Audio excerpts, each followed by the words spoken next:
ये साधकों की भूमि है, तंत्र मंत्र की साधना की भूमि है।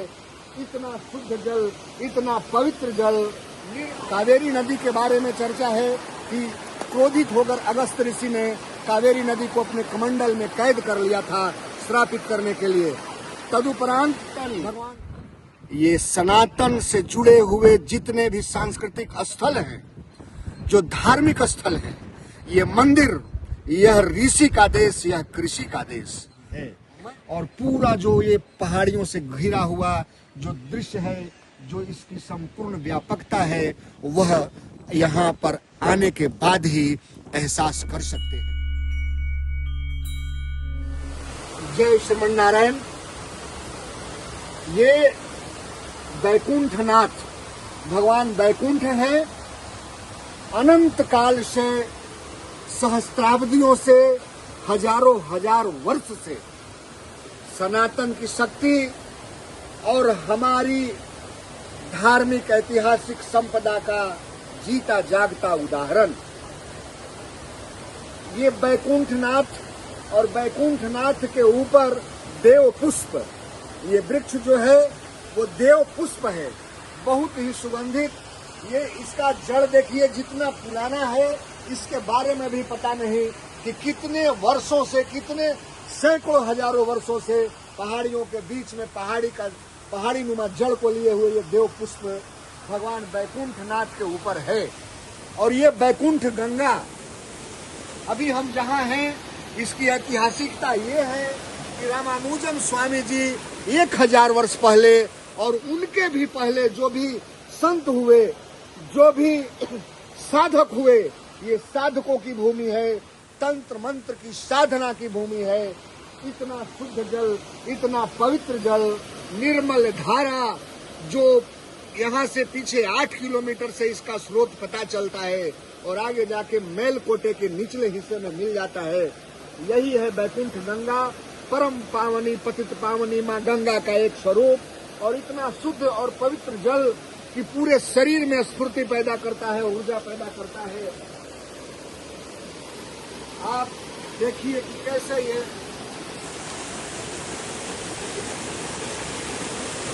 इतना सुंदर जल, आ जाइए, इतना सुंदर जल, इतना स्वच्छ जल, जिससे आप अपने प्यास तो बुझा ही सकते हैं, शरीर के विभिन्न विकारों को भी दूर कर सकते हैं। जितने पहाड़ियों के बीच तमाम तरह के जड़ी बूटियों से होते हुए आता यह जलधारा निश्चित तौर से मानव का जो हजारों वर्ष का इतिहास है, भारत का हजारों वर्ष का इतिहास है, उसको निरंतर चलायमान कर रहा है। ऊपर एक हिस्सा है जहाँ पर भगवान आते हैं और प्रसाद ग्रहण करते हैं, ऐसा क्षेत्रीय लोगों का मान्यता है। और संयोग से कल ही संध्या 5 बजे यहाँ हजारों लोग आएंगे और प्रसाद ग्रहण करेंगे। बैकुंठनाथ के ऊपर एक हिस्सा है जो पीछे की तरफ, वो हिस्सा है विक्रमादित्य जजमेंट सीट के नाम से जाना जाता है। ऐसी मान्यता है कि वहाँ पर जो कोई भी उस सीट पर बैठ जाता है, पत्थर का वो बना हुआ आसन है, वो केवल सत्य ही बोलता है। उस पर बैठ जाने के बाद आप चाह कर भी झूठ नहीं बोल सकते, लोगों की निंदा नहीं कर सकते। अगर अवसर मिला और उस पहाड़ी के बीच जो ऊपर वीरान पहाड़ियां हैं, इधर चीता और जंगली भालू भी रहते हैं, इसलिए बहुत कम लोग इसके अंदर आते हैं। साधकों की भूमि है। फिर भी अगर कोई क्षेत्रीय व्यक्ति तैयार हुए तो कल है आपको हम विक्रमादित्य के जजमेंट सीट तक ले चलेंगे और इस वीडियो के माध्यम से दिखाएंगे। आइए, जुड़िए अपने सनातन से, अपने सनातन धरोहरों से, ऐसे तीर्थ स्थलों से, ऐसे आध्यात्मिक ऊर्जा और शक्ति लिए हुए स्थलों से। मैं पिछले 3 दिनों से यहाँ हूँ। जितना तनाव था, जितना प्रेशर था, जितनी मानसिक उलझने थी, यहाँ आने के बाद स्वतः दूर हो गई है। यह मानो बैकुंठ गंगा की धारा में सारे तनाव, रोग दुख अभी तत्काल ऐसे ही बह गए हैं। ठीक वैसे ही आप भी आइए और धर्म से जुड़िए। जय श्रीमन नारायण। मैं अभी कावेरी नदी के गोद में हूँ। वो कावेरी नदी, जी हाँ, वो कावेरी नदी जिसके नाम के बिना जिसके स्मरण के बिना कोई भी स्नान मंत्र जो है पूरा नहीं होता। गंगे च यमुने चैव गोदावरी सरस्वती नर्मदे सिंधु कावेरी जले अस्मिन् सन्निधिं कुरु। जो 7 नदियों का जो चर्चा है वैदिक मंत्र में, उन नदियों में से एक ये कावेरी नदी। आप देखिए कावेरी नदी के पाट दिखाइए आप उधर कहाँ से शुरू होकर कैसे पठारी इलाके में सामने गौदान हो रहा है। और जो भी तमिल सनातन धर्म को मानने वाले हैं वो सारे लोग यहाँ पूजन पाठ कर भगवान श्रीमन नारायण का श्रीरंगनाथ मंदिर में दर्शन करते हैं। जहाँ तक नजरें जाएंगी यहाँ गौ का दान भी हो रहा है।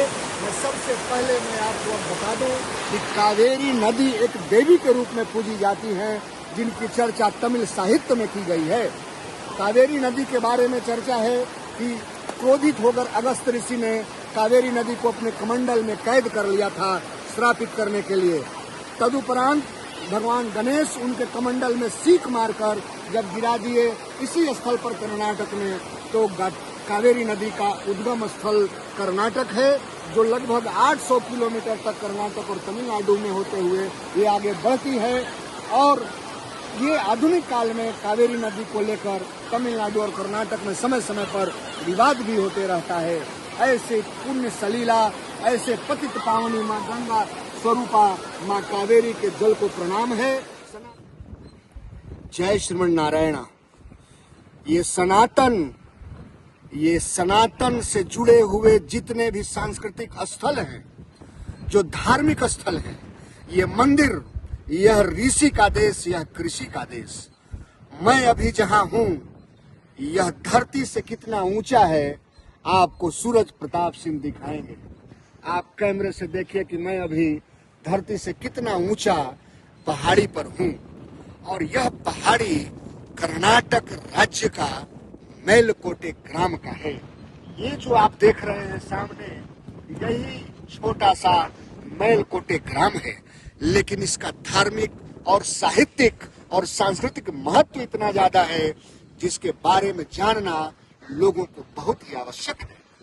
वो जो आपको सामने दिखाई दे रहा है, वो दिखाइए कैमरे को जूम करके, वो पुष्करणी है। वो पुष्करणी हजारों वर्ष से उसमें प्रहलाद, जो भक्तराज प्रहलाद थे, वो स्नान किया करते थे। करीब 2500 वर्ष पहले तक का उसका इतिहास है। और उसके पहले न जाने कितने हजारों वर्ष से वो वैसे ही है।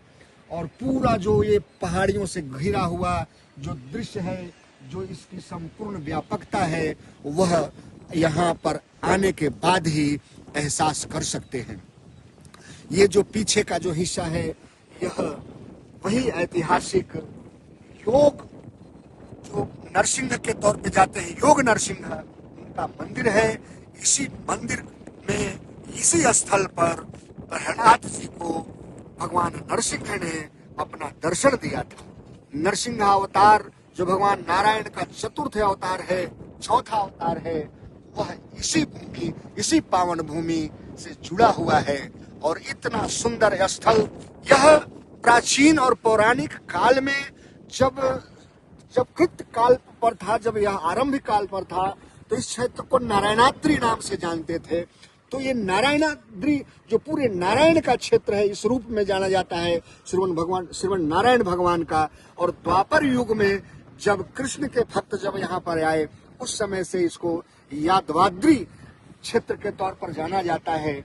और इस क्षेत्र पर जब कुकर्मियों का, कुधर्मियों का, विधर्मियों का, आक्रांताओं का, जो इस्लाम के हिंसक, जो पाश्विक प्रवृत्ति के राजा थे, उनका जो है वह कुदृष्टि हर जगह पर पड़ा है। तो यह मेलकोटे जगह भी अछूता नहीं था।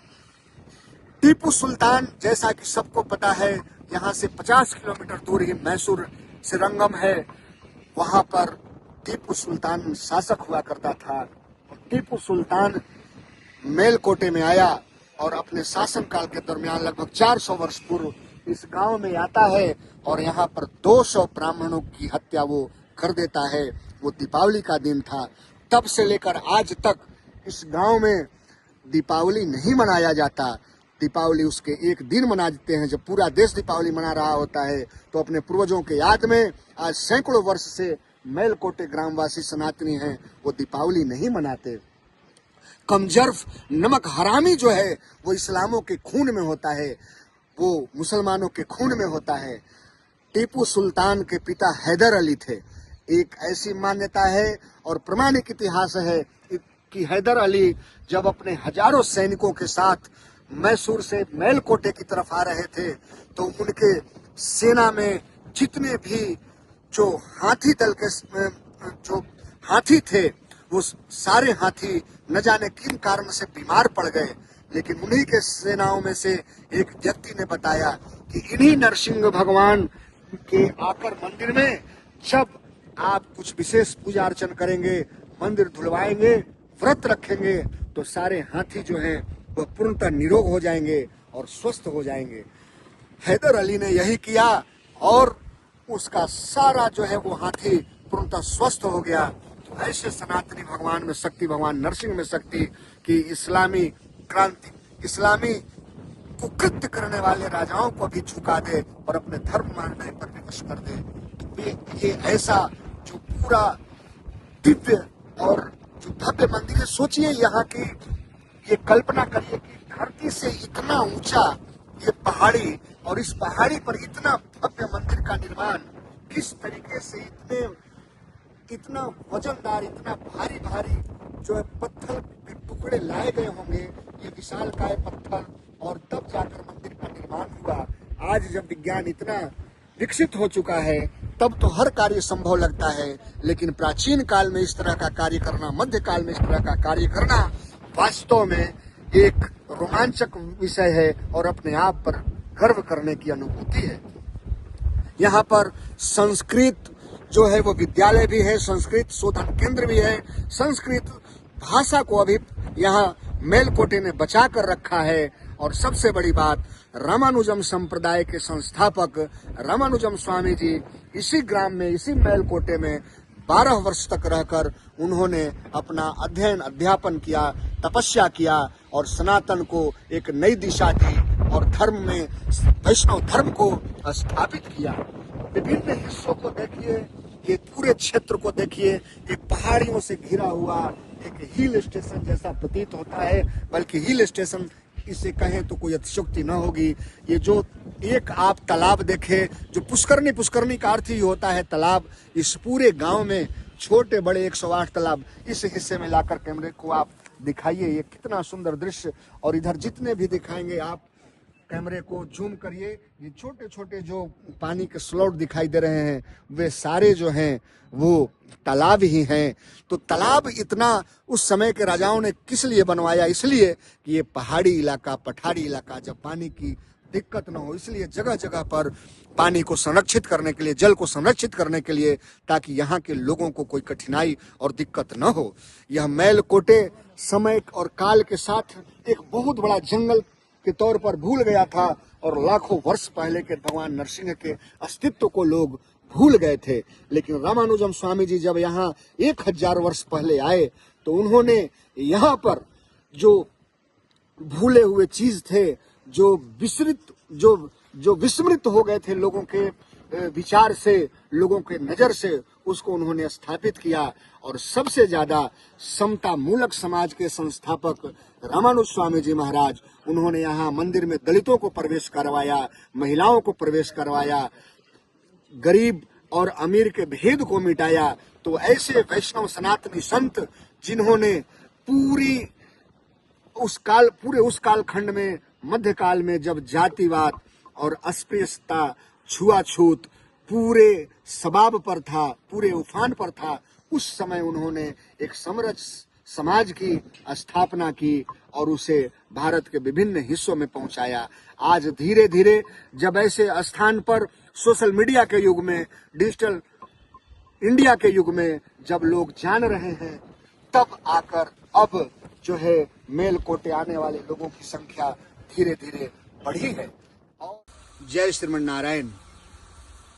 भगवान नारायण की जो बनाई दुनिया है और भगवान नारायण का जो स्थल है, जो दिव्य देश के रूप में जाना जाता है, उसके विभिन्न हिस्सों को दर्शन करते हुए आज हम कर्नाटक के मांड्या जिला स्थित थंडावुर ग्राम में उपस्थित हैं। अभी हम जिनके चरण के नीचे बैठे हुए हैं, आप वीडियो में देख रहे होंगे, वो कोई और नहीं बल्कि सनातन धर्म के पुरोधा, वैष्णव धर्म के संस्थापक रामानुजम स्वामी जी महाराज दिख रहे हैं।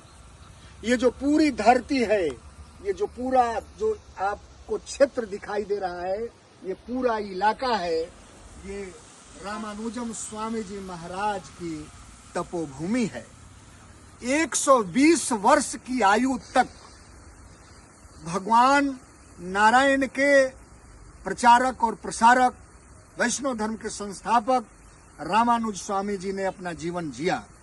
उस 120 वर्षों के दरमियान 12 वर्ष पूर्ण रूप से मेलकोटे में भगवान रहे, लेकिन मेलकोटे जाने के पहले इसी थंडावुर ग्राम में स्वामी जी महाराज रहे थे। सबसे पहले श्रीरंगपट्टम के बाद थंडावुर और थंडावुर के बाद मेलकोटे। ये वो स्थल है जहां आदि नरसिंह भगवान की स्थापना प्रहलाद जी महाराज ने किया था, और यहीं पर स्वामी जी महाराज शंख और चक्र का इनका अवशेष पाया जाता है। जो वैष्णव धर्म में जो दीक्षा शंख और चक्र का दिया जाता है, उसका जो साक्षात प्रमाणीकरण है, आप जूम करके दिखाइए।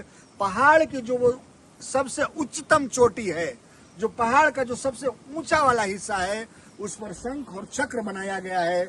और यहाँ स्वामी जी महाराज जो पूरे झील के बीच में अवस्थित हैं, और ये एक पूर्ण रूप से गांव में है, ग्राम में है। हजारों वर्ष पहले यह गांव पूरा जंगलों से घिरा हुआ था, अभी भी चारों तरफ जंगल ही है। लेकिन स्वामी जी महाराज की दिव्य दृष्टि जो थी, भगवान उनको अपने तरफ खींच रहे थे, और वैसे जगहों पर पहुंच रहे थे स्वामी जी महाराज जहां से सनातन को नया विकास मिले, वैष्णवता को नया आयाम मिले। उसी क्रम में आज ठीक स्वामी जी की विशेष कृपा हुई, भगवान नारायण की विशेष कृपा हुई कि हम लोग थंडावुर मंदिर के पास आए हैं। मंदिर का भी पट नहीं खुला था। स्वाभाविक अनुभूति हुई कि आगे चल के देखना चाहिए, चूंकि भाषा की ऐसी एक व्यवस्था है कि हम एक देश में अनेक भाषा को जीते हैं, तो किसी से कुछ पूछ नहीं सकते, कोई कुछ बता नहीं सकता, नीरा ग्राम है। फिर भी हम लोग यहाँ आए हैं। पीछे देखिए, और यही स्थल है, यही वो पुण्य भूमि और तपोभूमि है जहाँ पर रामानुजम स्वामी जी महाराज सर्प के रूप में दर्शन दिए थे। वही रामानुज स्वामी जी महाराज के पीछे आप सर्प का बना हुआ आकार देख रहे होंगे।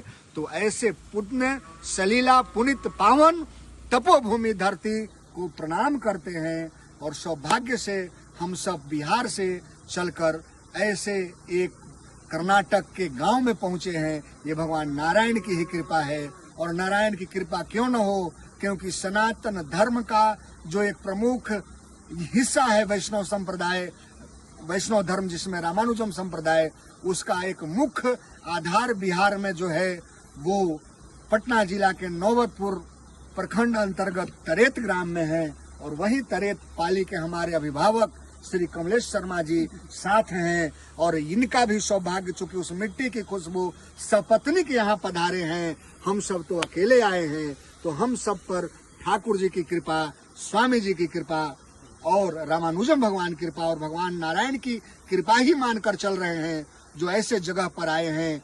तो हमें यही निवेदन आप सभी से करना है, जो भी सनातनी हैं, वैष्णव हैं, ऐसे ऐसे गांव को खोज कर पहुंचे और दिव्यता की अनुभूति करें और अपने जीवन को सार्थक बनाएं, अपने आप को धन्य करें। जय श्रीमन नारायण। श्रीमते रामानुजाय नमः। सत्य